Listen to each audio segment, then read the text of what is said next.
নমস্কার বন্ধুরা, তোমাদের সকলকে স্বাগত জানাই কেরিয়ার চর্চা ইউটিউব চ্যানেলের আরেকটি নতুন ভিডিওতে। আমি মনোজ তোমাদেরকে আজকে কথা বলবো ছোট ছোট ভাই বোনরা যারা তোমরা উচ্চ মাধ্যমিকে সদ্য পাস করলে, অর্থাৎ 2024-এ যারা পাস করে বেরিয়েছো অথবা আগেও যারা বেরিয়েছো, যারা এখনও পর্যন্ত সিদ্ধান্ত নিতে পারোনি কী করবে, তাদের জন্য এই টিপসগুলি আছে। তোমার বাড়িতে যদি কেউ থাকে বা তোমার বন্ধু যদি কেউ থাকে, তার জন্য অবশ্যই ভিডিওটি দেখবে।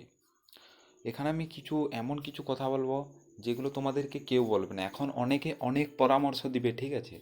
অনেকে অনেক রকম পরামর্শ দিবে, তুমি কোনটা করবে ঠিক পাবে না। তুমি সঠিক পথে যদি না যাও এখন, তাহলে তোমার কী হবে, ভুল পথে চলে গেলে তোমার ক্যারিয়ার নষ্ট হতে পারে। তুমি জীবনে হয়তো কিছুই করতে পারবে না। এখন চাকরির যা মানে অবস্থা, কিছু জীবনে করাটা খুবই ইম্পর্ট্যান্ট। কারণ যে কিছু জীবনে করতে পারবে না তার কোনো ভ্যালু নেই, ঠিক আছে? আর এখন একটু ভুল অন্যদিকে চলে গেলেই তোমার জীবন সম্পূর্ণ শেষ হতে পারে। তাই তোমাদের কিছু ভুল যারা স্টুডেন্টসরা করে থাকে এই সময়ে, সেই ভুলগুলো সম্বন্ধে কথা বলবো এবং কি কি তোমার জন্য কেরিয়ার অপশন হতে পারে সেগুলি সম্পূর্ণ কথা বলবো। এই ভিডিওটি সম্পূর্ণ যারা মিডিল ক্লাস ফ্যামিলি থেকে বিলং করে তাদের জন্য, বিশেষ করে যারা বড় কিছু করতে চাইছে যেমন ডাক্তার, ইঞ্জিনিয়ার, তাদের জন্য এই ভিডিওটি নয়, ঠিক আছে? তারা ভিডিওটি স্কিপ করে দাও, কারণ এই ভিডিওতে আমি অত বড় বড় কিছু বলবো না। যারা মিডিল ক্লাস ফ্যামিলি থেকে বিলং করে, এমন একটা পর্যায়ে পৌঁছয় শেষ দিকে যে জীবনে কিছু একটা অন্তত করতে হবে, এরকম পর্যায়ে পৌঁছে যায় অনেক কিছু। তো প্রথমে তোমাদের আমি কথা বলবো যে কলেজে তোমরা যে ভর্তি হবে, এরপর তোমাদের কলেজে ভর্তি হতে হবে। গ্র্যাজুয়েশন, পোস্ট গ্র্যাজুয়েশন, এইরকম অনেক কিছু কোর্স থাকে। অনেকে ভাবছে গ্র্যাজুয়েশন করব, অনেকে ভাবছে ডিপ্লোমা করব। তো যারা ভাবছে যে গ্র্যাজুয়েশন করব, পাস করছে না, অনার্স করতে হবে, ঠিক আছে? তোমাদের আগে আমি বলি যে এখন এই বছর, গত বছর থেকে তোমাদের অনার্সে 4 বছরের কোর্স করা হয়েছে, ঠিক আছে? 4 বছর প্রত্যেক বছরে আলাদা আলাদা সার্টিফিকেট দেওয়া হয়, কিন্তু তোমাদের 4 বছর সম্পূর্ণ না হলে তোমাদের গ্র্যাজুয়েশন বলে তাকে মান্য করা হবে না। সম্পূর্ণ 4 বছর করলেই তবে গ্র্যাজুয়েশন করানো হবে। কিন্তু তুমি যদি পাস কোর্সে ভর্তি হয় তাতে তোমার চাপটা কম থাকে এবং 3 বছরের মাথায় তুমি গ্র্যাজুয়েশন পাস করবে। কিন্তু তার একটু ভ্যালু কম কোন দিকে, সেটা হচ্ছে তুমি উচ্চ শিক্ষায় যেতে পারবে না। তোমার যদি এরকম হয়ে থাকে যে আমি কিছু সাবজেক্টে আগে ভালো পারতাম এবং সেই সাবজেক্টে আমি ভালো আরও অনেক উঁচু পর্যন্ত অনেক পড়াশুনো করতে চাই, তাহলেই একমাত্র তুমি গ্র্যাজুয়েশনটা তুমি অনার্সে নাও। না হলে তুমি যদি ভেবে থাকো যে আমি কিছু একটা তাড়াতাড়ি আমি চাকরি পেতে চাই, মিডিল ক্লাস ফ্যামিলিতে বেশিরভাগ এটাই হয় যে আমি তাড়াতাড়ি চাকরি পেতে চাই, যে কোনো একটা চাকরি আমি তাড়াতাড়ি পেতে চাই এবং ভালো ভালো চাকরি হয়, খারাপ চাকরি নয়। গ্র্যাজুয়েশন তুমি যদি পাস করে বের হয় এবং এইচএস পাশেও ভালো ভালো চাকরি আছে, ঠিক আছে? মোটামুটি মিডল ক্লাস ফ্যামিলির জন্য খুব ভালো চাকরি একটা, ঠিক আছে? অনেক চাকরি, যেমন ধরো তুমি গ্র্যাজুয়েশন পাস করলে, তুমি অনেকে এই মনে ডাউট থাকবে যে তাহলে কি দাদা গ্র্যাজুয়েশন যদি আমি অনার্স নিয়ে পাস করি তাহলে আমি আলাদা কিছু পাবো, যে এই এক্সামে বসতে পাবো এবং পাস করতে বসলে বসতে পাবো না? এই ভুলটা আমার হয়েছিল। যখন আমি ভর্তি হই তখন আমার মনে হয়েছিল যে আমি কোনটাতে ভর্তি হবো, হয়তো পাস করলে আমার গ্র্যাজুয়েশন বলেই ধরা হবে না, কিন্তু এটা ভুল কথা সম্পূর্ণ।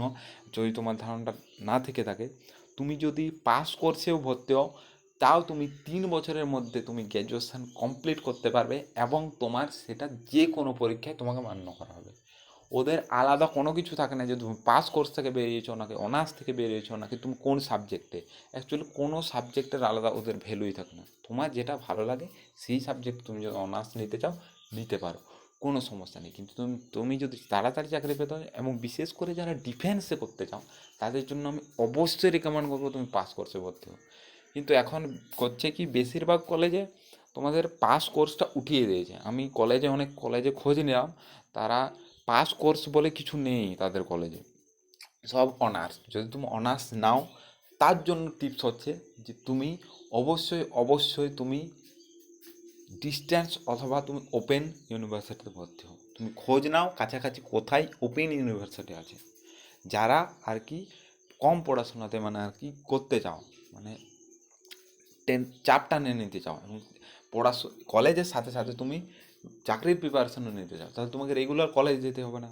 এবং ইভেন অনেক কলেজ আছে আমার কাছাকাছি, যে কলেজগুলো আছে, আমি একটা গ্রাম অঞ্চল থেকে যেহেতু থাকি, তো আমি জানি আমাদের যোগাযোগ যেহেতু কম, তাই কলেজগুলো থেকে এমন ছাড় দেওয়া হয়েছে অ্যাকচুয়ালি রেগুলার কলেজ, কিন্তু রেগুলার যেতে আদৌ হয় না। এটা এটা তোমাকে কলেজে জিজ্ঞেস করলে কোনো মতেই বুঝতে পারবে না। এটা তোমার যারা ওই কলেজে পড়েছে এরকম কোনো দাদা বা দিদি বা সিনিয়র তোমার পাশের কলেজে সেই পড়েছে সেই রকম সিনিয়রকে জিজ্ঞেস করো যে ওটা তো অ্যাকচুয়ালি রেগুলার কলেজ, তাহলে কি ওই কলেজে না গেলেও চলে, অ্যাটেন্ডেন্স কি ম্যাটার করে? ওরা কলেজে তুমি জিজ্ঞেস করলে ওরা কি বলবে, হ্যাঁ অ্যাটেন্ডেন্স ম্যাটার করে, কিন্তু অনেক কলেজ আছে এমন করে না। তো এটা হলো তো কলেজে ভর্তি হওয়ার। এরপর তুমি কি করবে? দেখো অনেকের স্বপ্ন থাকে আর্মিতে যাওয়ার, আর্মিতে যারা যায় তারা আশা করি প্রিপারেশন অনেক আগে থেকে শুরু করে দিয়েছি, কিন্তু এরপর তোমার অপশান কি হতে পারে? তুমি কি গ্র্যাজুয়েশন করবে? তুমি যদি অনেকে ভাবছে যে পুলিশ হবো বা এসএসসি জিডি বা এই টাইপের অনেক রকম চাকরি থাকে যেগুলো মানে করার ইচ্ছে থাকে, এবং মাধ্যমিক পাশেও আরপিএফ ধরো, এগুলো অনেক চাকরি থাকে, সিএইচএসএল সিজিএল ধরো, মানে অনেক রকম গভর্নমেন্ট চাকরি থাকে। সেগুলো যদি করতে চাও তাও আমি বলবো গ্র্যাজুয়েশনটা করে রাখো। গ্র্যাজুয়েশন করাটা ইম্পর্ট্যান্ট কেন? কারণ তুমি যদি কোনো একটা চাকরি পাও তার ভেতরে অনেক রকম ডিপার্টমেন্টাল এক্সাম হয়, যেখানে তোমাদের চাই গ্র্যাজুয়েশন ভিতরে। সারা শুধুমাত্র যারা চাকরিটা পেয়ে গেছে তাদের জন্য এক্সামটা নেওয়া হয়। তারা কী করে উঁচু পোস্টে যাওয়ার জন্য তারা ওই পরীক্ষাটা দিতে পায়। তুমি যদি গ্র্যাজুয়েশনটা করে না থাকো, তোমার পাশের ছেলেটা দেখবে এক্সাম দিচ্ছে আর তুমি দিতে পারছো না, তাহলে কি হবে? তুমি আর উঁচু পোস্টে যেতে পারলে না। অনেক, হ্যাঁ, যেমন ধরো মনে করো তুমি সাপোজ ধরো সিআইএসএফে পেয়েছো, ঠিক আছে, তুমি ডিপার্টমেন্টাল এক্সাম দিতে পাবে তুমি যদি গ্র্যাজুয়েশন নাও করে থাকো, কিন্তু অনেক সেটা লেটে, সেটা তোমার মোটামুটি 10 বছর হয়তো লেগে গেলো। আর তুমি গ্র্যাজুয়েশন করে রাখলে তুমি কী করবে, 3 বছরের মাথায় তুমি এক্সাম দিতে পারো। তাই তোমাদের সুবিধাই আছে গ্র্যাজুয়েশন করে। তাই আমি বলবো মানে যেভাবে কম কষ্ট করে আমি যে টিপসগুলো আগে দিলাম সেই টিপস অনুযায়ী তুমি গ্র্যাজুয়েশনটা করো কমপ্লিট, তাহলে তো তোমার কী হবে, সুবিধা হবে, যে তোমার পরে সুবিধা হবে। গ্র্যাজুয়েশন করায় সুবিধাই আছে, কিন্তু তুমি যাতে চাপ না হয়। এমন অনেকে আছে যে মনে করো সায়েন্সে পড়েছে, তারা ভাববে কি আমি সায়েন্সেই নিতে হবে আমাকে গ্র্যাজুয়েশনটা।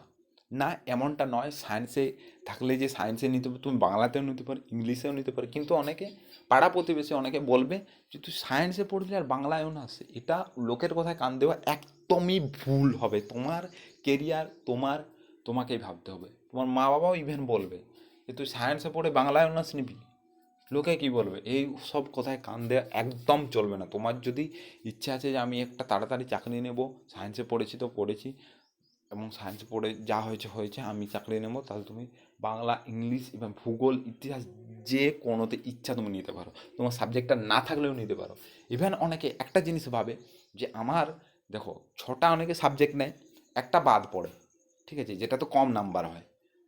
অনেকে এই ভাবনাটা থাকে যে ওটা আমার বাদ পড়েছে। মনে করো আমি ধরো সাবজেক্ট নিয়েছি physics, chemistry, math, biology, English, Bengali, ঠিক আছে, আমার সাবজেক্ট হচ্ছে 6টা। ধরো আমার বাদ পড়লো উম, ধরো আমার বাদ পড়লো ফিজিক্সটা অনেকের বাদ পড়ে, তাই আমি ধরলাম ফিজিক্স ধরো বাদ পড়লো। এবার তোমার একটা মনে ইয়ে আসবে যে আমি ফিজিক্সে তাহলে অনার্স নিতে পারবো কি? এটা আমি আর্টসের ক্ষেত্রেও বলছি, সবার ক্ষেত্রেই যার 6টা সাবজেক্ট নেই, তাহলে কি আমি ফিজিক্স নিতে পারবো? মানে এইটা অনেকেই ভেবে থাকে যে না আমি ফিজিক্স আর হয়তো নিতেই পারবো না। অ্যাকচুয়ালি সেটা নয়। তুমি ফিজিক্সটা যদি তোমার বাদও পড়ে থাকে তাও তুমি ফিজিক্স অনার্স নিতে পারো। তোমার সাবজেক্টটা তোমার কোনো যে তোমার পাস করেছো ভালো নাম্বার করেছো এটার উপর ডিপেন্ড কোনো করে না, ঠিক আছে। তুমি ওভারঅল কত নাম্বার পেয়েছো তার উপর ডিপেন্ড করে যে তুমি অনার্সটা পাবে কি পাবে না, ঠিক আছে। সো আমি বলবো যে কলেজে তাড়াতাড়ি ভর্তি হয়ে, এবং একটু চাপ পড়বে কলেজে, হ্যাঁ, কিন্তু তার পাশাপাশি তুমি পড়াশোনা করতে পারবে যদি তুমি ওপেন ইউনিভার্সিটি ভর্তি হও, অথবা যদি তুমি পাস কোর্সে ভর্তি হও, তোমার চাপটা কম থাকবে এবং তুমি সরকারি পরীক্ষার জন্য প্রস্তুতি নিতে পারবে। সরকারি পরীক্ষার সমস্ত আপডেট আমাদের চ্যানেলে পেয়ে যাবে। কোন সময় কোন চাকরি বের হচ্ছে, কোন চাকরির রেজাল্ট বের হলো, কোন চাকরির কী নোটিশ বের হলো, কী update, A to Z update পাবে। এবং সেই আপডেটগুলো আরও সবার প্রথমে পাবে কি, আমাদের টেলিগ্রাম চ্যানেল, সেটা হচ্ছে কেরিয়ার চর্চা। টেলিগ্রামে গিয়ে, টেলিগ্রাম যদি না আছে ইনস্টল করে নিও এবং সেখানে সার্চ করে নিও, ঠিক আছে, সেটা জয়েন করে রাখবে। সেখানে আমি ছোটো মোটো আপডেট সব দিই। আর তুমি যদি এই সমস্ত আপডেট, চাকরির আপডেট সবার আগে পেতে চাও, আমাদের চ্যানেলটি অবশ্যই সাবস্ক্রাইব করে ভিডিওটা একটি লাইক করবে। আর তোমার যদি ছোটো ভাই বোন থেকে থাকে তাকে পরামর্শ দেওয়ার জন্য অবশ্যই ভিডিওটি শেয়ার করবে। দেখা হচ্ছে পরের ভিডিওতে। ততক্ষণ পর্যন্ত ভালো থাকবে, সুস্থ থাকবে। জয় হিন্দ, জয় ভারত।